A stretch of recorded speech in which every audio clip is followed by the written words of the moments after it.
Powered by Red Media in partnership with TSN, it is season 5. This is episode 47, I believe episode 47 of the Ray and Dregs Hockey Podcast, presented by your title sponsor, Canadian Club Whiskey, who have released the Canadian Club Invitation Series with delicious CC 15-year-old sherry cask.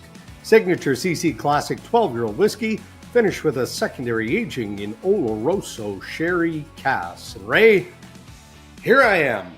For all of the people on our YouTube channel can clearly see I survived another NHL trade deadline and all the shenanigans that goes into it. I mean, it culminates into the day, obviously, in the 3 o'clock Eastern deadline, but I don't think what hockey fans understand or realize is everything that goes into it leading up to that day, right? Like just the constant calls from a management perspective and then the constant pestering from an insider perspective. Mm-hmm. I mean, it just thankfully, mercifully, it ends on a Friday, which was nice, by the way, right? Mm-hmm. You go into the weekend, end this thing off, and everybody can now just focus on what these teams look like and hockey instead of all the nonsense. Yeah, and that's why I think with all the build-up and the talk and the possibility that leads into the day, that's why it's always a lunch bag letdown when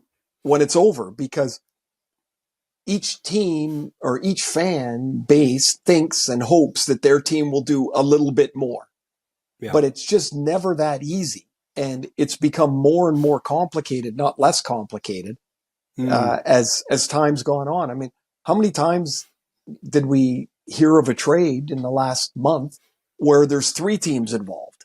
Oh, yeah. Yeah. Not 3 players, just 3 teams. And then now you're trying to figure out, like, teams are trading draft picks 3 years out. And, like Vegas trades with Calgary, and they have the option of keeping the pick this year or moving it to next year. And the reason they kept it is because then they used it later on for Thomas Hertl. And it's complicated to follow. And it feels like, to me anyway, like, it's over.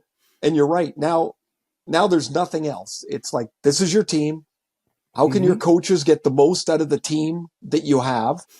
And who's going to be the healthiest? Who's going to get the best goaltending? Like it comes down to just a few variables from now in.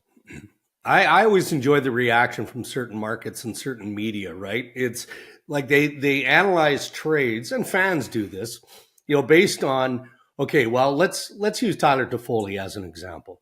I had a sense going into the day on Friday that Winnipeg had a shot at Tyler Toffoli. I felt early in the morning it was an outside shot.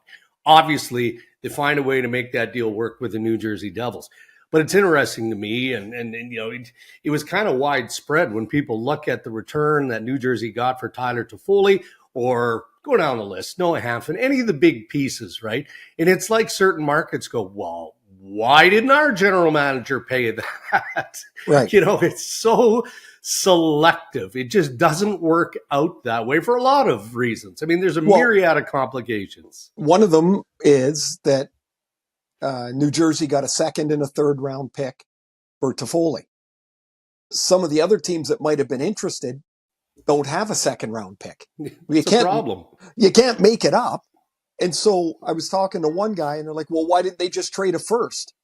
Well, because he wasn't worth a 1st. Yeah. And then you get into the discussion, well, they've got to do something. Well, why do they have to do something?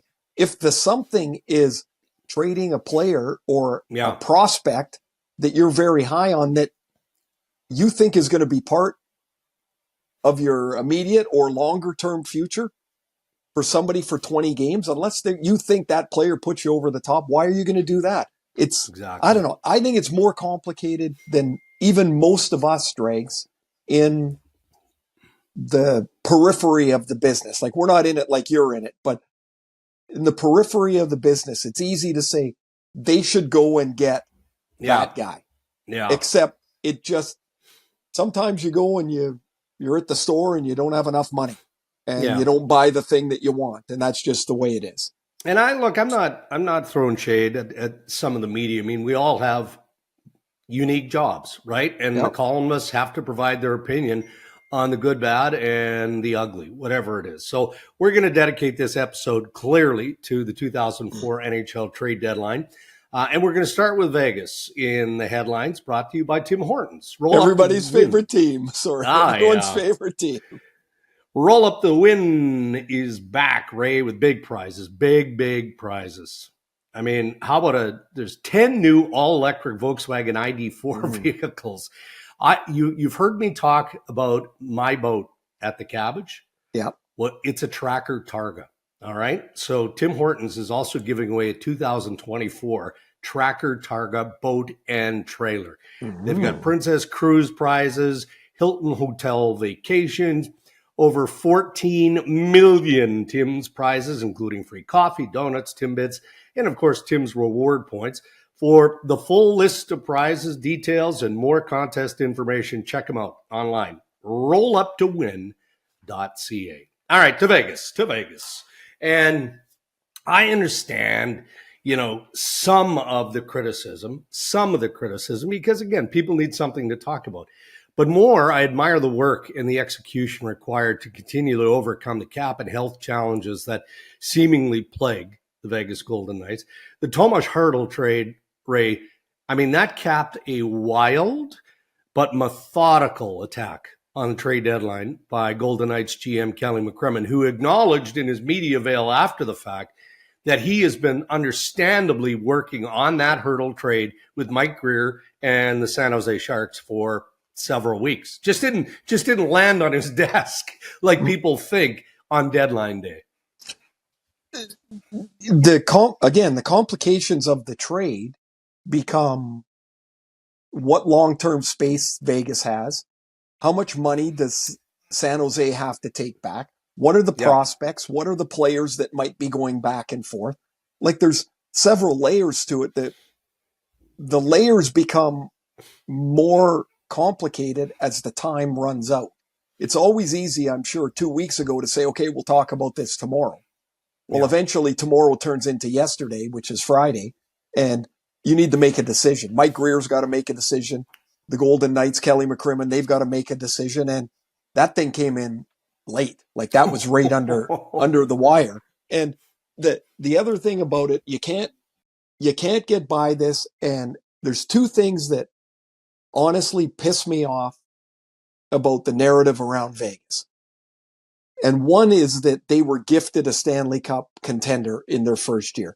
All these guys, and you said you wouldn't call out the media. I do, because nobody said that July when Vegas picked their team, nobody. I can't find anybody, because if they did, they would bring the receipts that said, this is a championship team. Nobody said that. No. It was a collection of guys that were good players, certainly better than the previous expansion, but nobody said it. It's revisionist history. The second part is the way they dance around the LTI stuff. Any team can do this. You just need a player to be injured until the playoffs.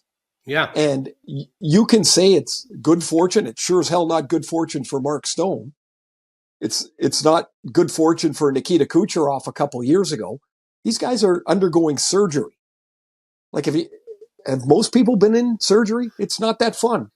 Hard to fake a lacerated spleen, right? But that's a hard one to pull over on someone. Last year was back surgery. They didn't know what they were going to get out of Stone. Turned out he was amazing.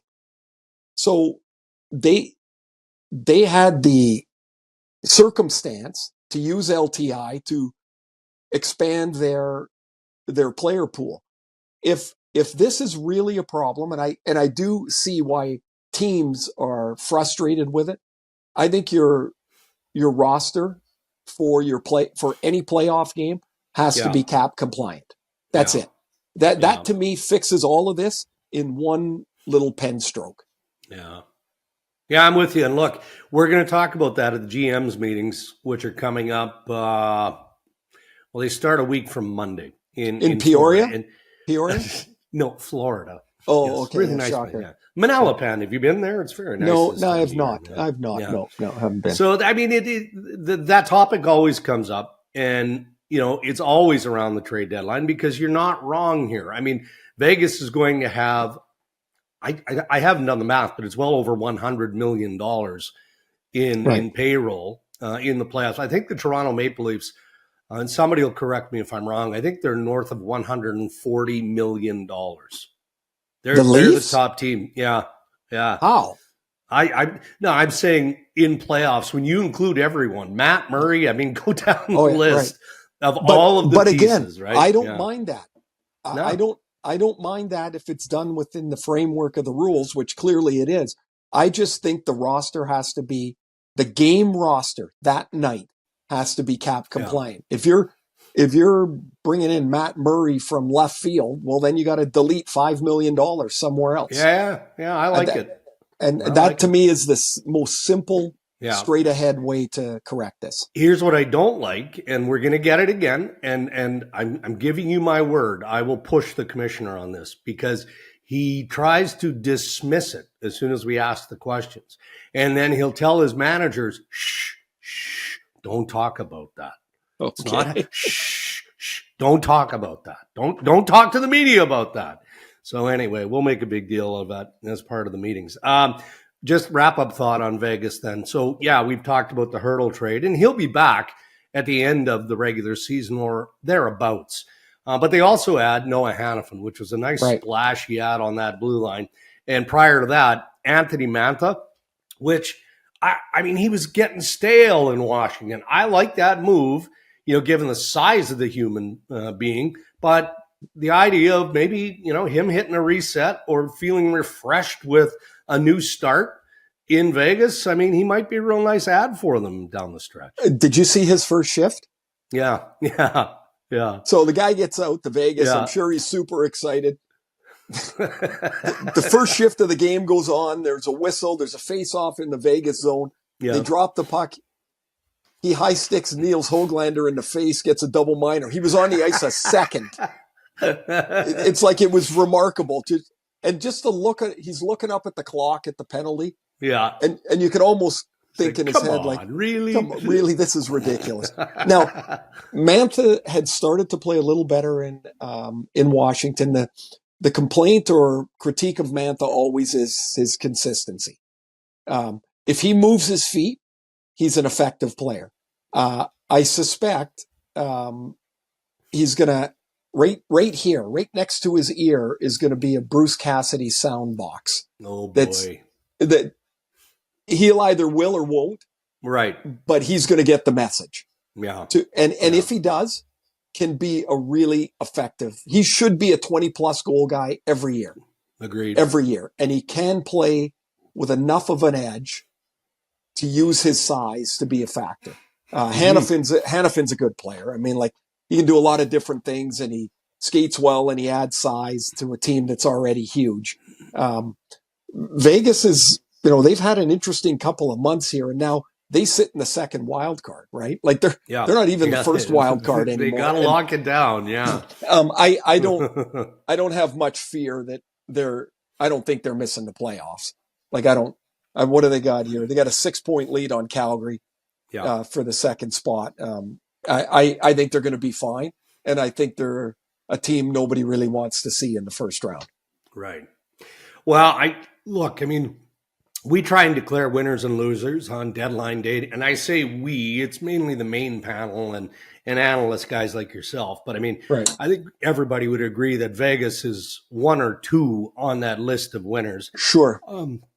Winnipeg has to be right there too. Kevin Cheveldayoff adds Tyler Toffoli on deadline day. But you can't separate that ad from Sean Monahan, who we acquired earlier from Montreal, and Colin Miller, who is serviceable, right? Like, that's a nice depth add on defense. So the general manager in Winnipeg has given this group, his head coach, the assets needed, to go as deep as they might go. I mean, I don't see too much weakness when I look at the Winnipeg Jets. How about you? No, I don't. And Winnipeg and Vegas, it's kind of funny that you bring those two teams up. They both had excellent deadlines, really, really good work by their managers and the scouts that promote the players that they put their necks out on the line and say, hey, he's the guy that can help us. But just think, so if Winnipeg's going anywhere, they're going through Colorado, right? They got to get out of their division. If Vegas is going anywhere, they got to go through Edmonton and Vancouver. I know. Like, oh, by the way, I forgot Dallas in the Central as well. Like, there are terrific teams that have had excellent years and probably felt they did okay at the deadline or in the weeks prior, and they're going to be done in 10 days. Yeah. Once the playoffs start. You could do everything right, and it still might not work out. Like, I look at Winnipeg, I'm like, that's a good team, and their backbone is an excellent goalie, maybe one of the best 2 or 3 in the league. Yeah. So, like, where's the weakness? I don't see it. I do like the addition of Miller, because if somebody goes down, or even Miller moves into the lineup, you're putting in a guy that can handle 15 minutes quite comfortably. And so that's a nice depth package to go with Toffoli, who can score. He's got 26 now, and he's been a playoff proven scorer for them. I think they're a very good team. It's funny how deals come together. Obviously, doing what we do, you had Jake Gensel, who we'll talk about clearly in a minute or two here, going to the Carolina Hurricanes. But then number 2 on that list of available forwards would have been Tyler Toffoli, I would think.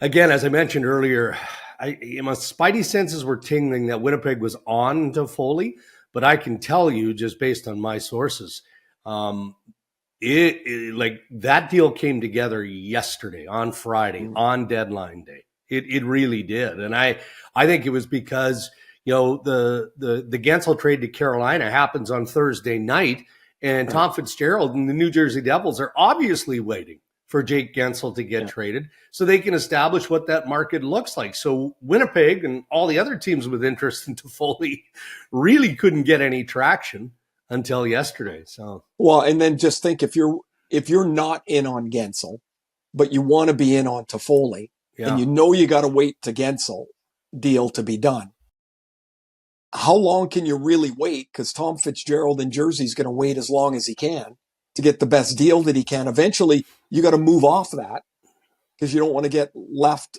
with nothing if you feel that's an immediate need. And then if you want to move off Toffoli, you've still got to have the right amount of assets to move somewhere else. Like maybe you don't have it. And Fitz was in a good spot with Toffoli, because once Gensel went, teams were going to, directly focus on him. Sure. All right. Well, let's just go to Colorado. I do want to, or to Carolina. I do want to talk about the Oilers and the Avalanche. You want to go to? Let's finish the West. Let's finish the West. Finish the West. All right. So the Oilers had Adam Henrique, Sam Carrick, Troy Stetcher. Henrique, I think predictably, I mean, we certainly got the sense that was Kenny Holland's primary target up front.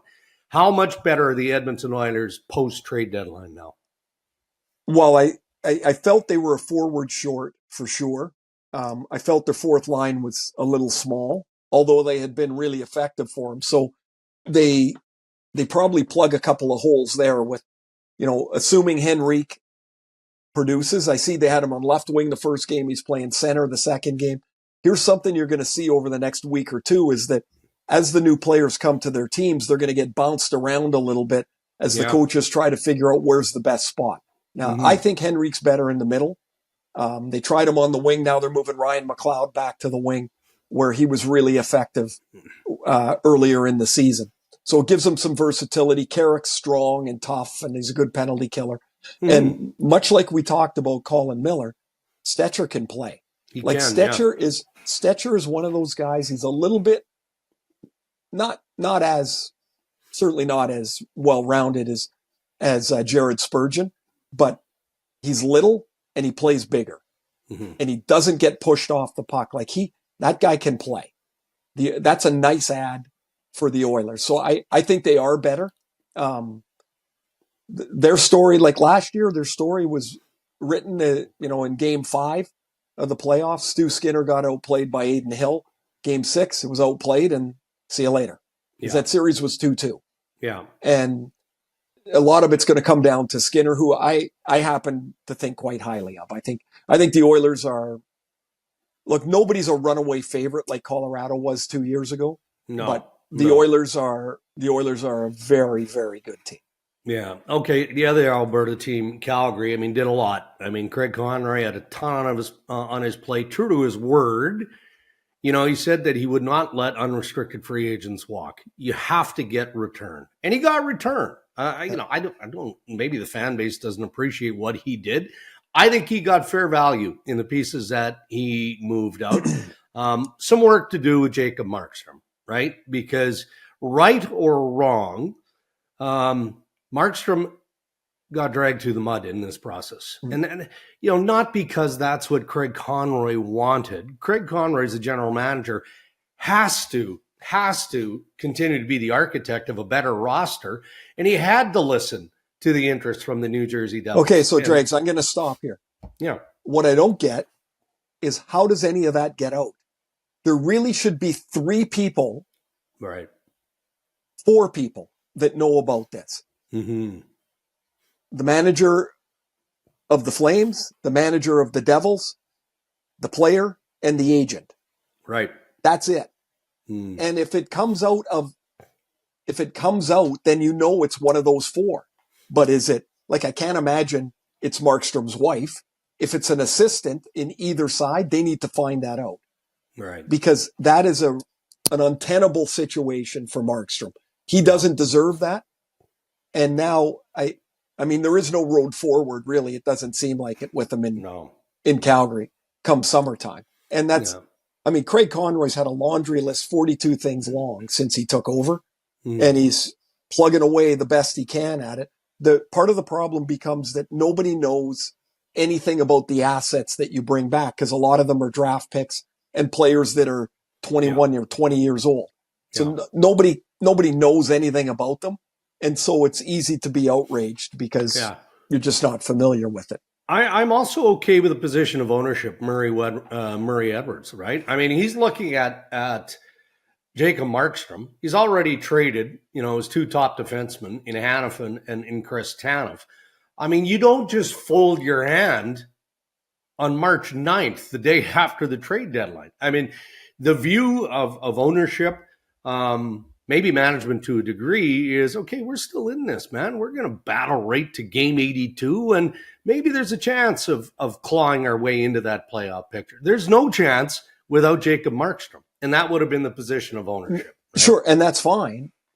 I still don't think it has to be out there the way it was. Yeah, I get that. Yeah, that to me is a bogey somewhere. Okay, yeah. All right, Colorado. Who'd they add? Duhaime, Middlestat, Myers, Trennan, Walker, of course. Yeah, Sean Walker from Philadelphia. I like what they did. Unload Ryan Johansson. But they also traded a key piece, right? In getting Middlestat, they traded a key piece in Bowen Byram, who, I mean, Kevin Adams and the Buffalo Sabres are doing cartwheels. Love that fit moving forward in Buffalo. All right, so you just said you like what they did in Colorado. And again, it just fuels the arms race, right, in the West. It is going to be unbelievable entertaining to watch how the dust settles towards the end of the regular season and most importantly in the playoffs. Well, I'll tell you why I like it. Colorado was heavy left-handed on the blue line. Byram and Sam Girard were not very effective on the right side. And so bringing in Sean Walker, who's had a very good year in Philly and is an unrestricted free agent, gives them some balance on that line. And I think it's really important because it became more important as it was apparent that neither Byram nor Girard were comfortable on the right side. They just weren't. Some guys are, some guys aren't. And so now they'll have lefties and righties on every pair, and I think that's a benefit. They needed to address the second line center. That Johansson didn't work out there. They got him on a cut rate from Nashville, $4 million. They move him along. Nashville puts him on waivers, but they get Middlestat in that deal now, or they get Middlestat in the Byram deal. So they address their second line center position. And can Middlestat play to the level they need? I don't know. He's never had to do it. He's never played a playoff game. Yeah. He's made progression, as a young guy in the league, but is he going to be able to do that? We're going to find out, but they feel like they got a guy that can slot in behind McKinnon. Mm-hmm. They added size in Trennan and Duhaime on their fourth line. Their third and fourth lines now get bigger, a little more aggressive. I like what they did. I really like it. It's another good team. I mean, all these teams, they're good teams, and half of them are going to lose in the first round. Like that's just the way it is. It feels like this is season 5 of the Ray and Dregs podcast, and probably through the last 4 seasons through the playoffs, we've talked about, going into the playoffs or into the trade deadline, what Carolina needed, right? Carolina needs more offense. Carolina needs this. Carolina does that. So Carolina makes a blockbuster, I would say, with the Pittsburgh Penguins on Thursday night. Jake Guentzel comes into town really for multiple pieces. You've got prospects. You've got the first-round draft pick. You've got Michael Bunting, who's going to the Pittsburgh Penguins. But they also added Evgeny Kuznetsov, which many look at as a gamble, which, you know what? It's that time of year. It doesn't matter what the history of the player is. In this case, he's coming out of the joint, program between the National Hockey League and the Players Association. But from a hockey perspective, Guentzel, I'm sure you'll like in Carolina. How about Kuznetsov? Guentzel, I like a lot. They miss that one-shot guy. They miss a guy that can score. I envision him with Svechnikov and Aho. Now, it might not play out that way, but I'm like, geez, that kind of fits. Aho would be the distributor. Guentzel would be the finisher.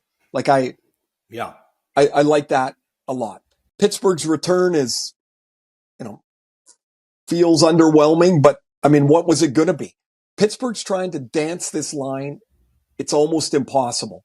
And that's to retool and get better, but get younger at the same time. One does not equate with the other. It's a really difficult thing that they've got.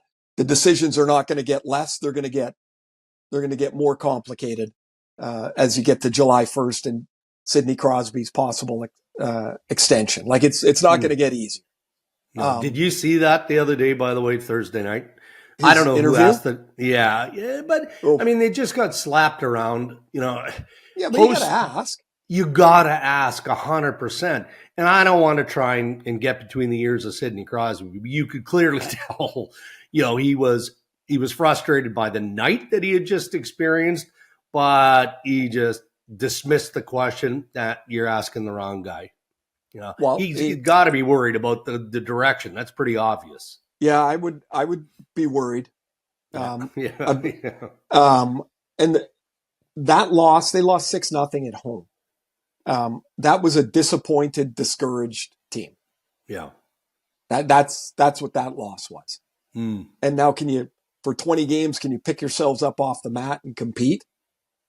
I don't know. I mean, maybe they'll have a great 20 games, but it's the same guys minus Guentzel. Yeah. And so the inconsistency that's plagued them all year, I don't see it just disappearing right away. But back to Carolina, Kuznetsov's interesting to me. He plays a slow game, a puck control kind of meandering game, which is 180 degrees from the way Rod Brindamore and the Hurricanes play. So I'm really curious as to if it can work and does it work and how does it work. That's an interesting one for me. Okay. Florida adds Tarasenko, Kyle Opozo. And then, again, I like crediting the managers because, look, they're the ones that execute this with, of course, their management groups and pro scouts and all of that. Kevin Adams told me yesterday morning he needed to do right by 2 guys. Kyle Opozo is captain and Eric Johnson. Opozo wanted to go to Florida, and that's where he goes. So good on him, right? There is a human element to the trade deadline. You're not just if you can, moving pieces. Right? If you can, right? Yeah. So you like that added depth by Billy Zito and the Panthers? Yeah, I do, for sure. I was really impressed with Tarasenko last year in New York, just in how hard he worked. It's not that he was super productive, but I was like, wow, he really tried and played a playoff game. Mm-hmm. Like I like that. And then he had a good year in Ottawa. He's going to a really good team in Florida. Avoid at all costs if you got a chance to play them. Like, don't play them because it's probably not going to go well for you. I mean, they're big and talented and fast, and they got a really good goalie and a good defense. And so Tarasenko fits in their top six. That allows him to drop Cousins down in the lineup. And then you add Oposo into it. And he can still play. He's not going to win you any foot races, but Oposo can play. I think Florida's, I think Florida's a very, very formidable team. One other piece of business is they got Gustav Forsling signed long-term. And if fans don't get a chance to watch Florida much, you'd be surprised at how good this kid is. Drafted by Vancouver in the 5th round, traded to Chicago, traded to Carolina, put on waivers. Now he's a top pair defenseman. It's unreal.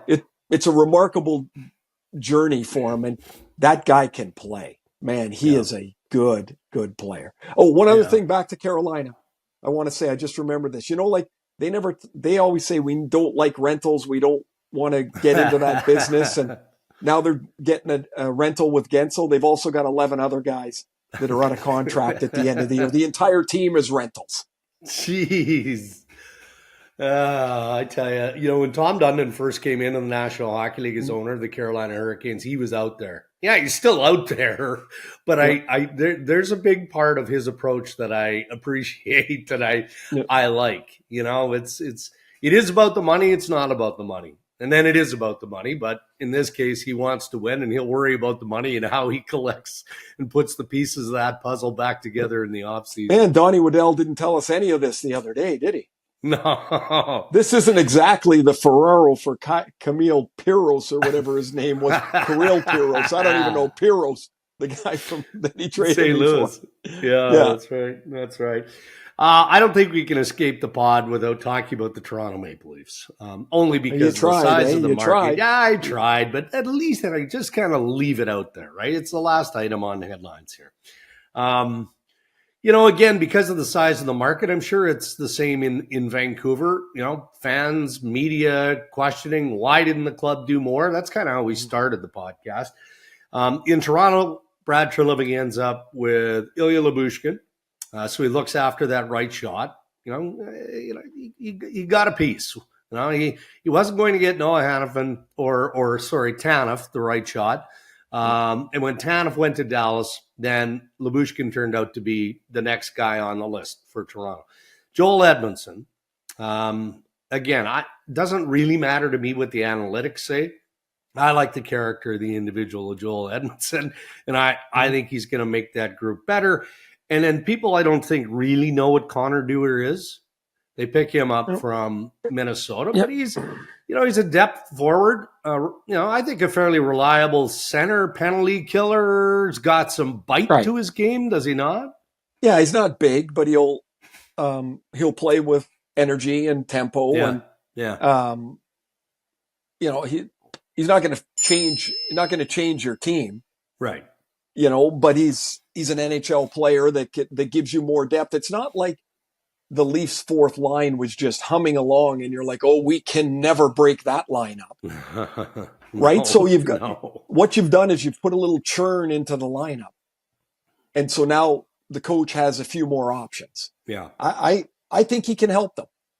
As far as the 2D, I keep reading a lot about how well Edmondson cross-checks people in front of the net. Well, okay. Eventually you got to pass the puck too, don't you? Like these guys add an element that they didn't have.